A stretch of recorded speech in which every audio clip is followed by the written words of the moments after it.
Now before we get started with applying borders and padding on our elements, the very first thing to understand is that till now we have been writing our CSS in the inline attribute, that is the style attribute. But every time you cannot make it very functional within that attribute, because later on if you want to make changes, it becomes tedious and very tiring to find where you have written and make the changes. For example, you can see this paragraph here. Let's say you want to make changes on this particular paragraph. So first you'll have to locate that paragraph, and you will see there are so many styling here and they are not at all readable. So it becomes really difficult. So better way is to move this into either head section, the style element, or put it somewhere in the external file. So let's say I cut all this, go to my style, and while creating CSS for P, paste it within that. But it would still not be as readable as we want it to be.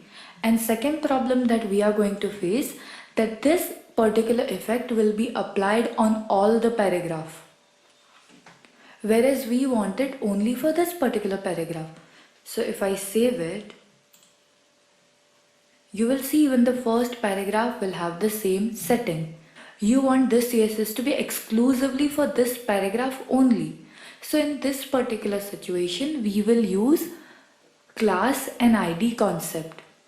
We will mark our elements with different classes and ID so we can apply CSS on particular stuff only. For example, let's say I go back to this paragraph where we have said welcome to this session. So this is the paragraph where we need to apply this CSS. So we will either give it ID or class. Let's say ID para 1. And then I will go to the style. Rather than P, we will do hash para 1. And when we refresh it, the changes will be here, but it will not be on any other paragraph. So this is how you can use it with the help of IDs. Whenever you mark your element with ID, it can be done only once and it is a unique identity. And if you want to apply CSS to any element that has ID in it, you'll have to define that ID's name with hash. So you will write ID attribute and give the ID value in element, and for CSS hash and the ID name. Similarly, we can also use class. For class, we will again go back to the same paragraph. Rather than ID, we will make this as class. And here on the CSS, we will use dot. And when we refresh it, the changes will be saved.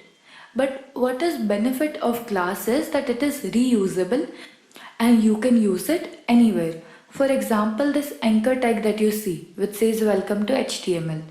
I will go here and I will apply the para1 class here as well, even though this is not a paragraph. And you will see that other than whatever attribute is being changed by the inline, that is text decoration none, everything else is same. So you can reuse your CSS with help of class and ID.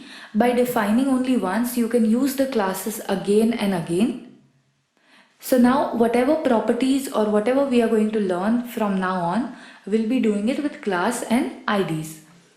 And again, to write it properly, we will write it this way.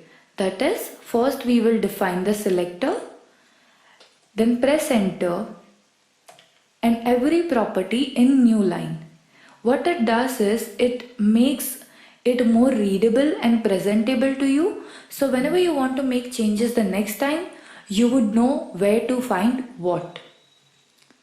And also you can use as many spaces and as many stuff as you want here.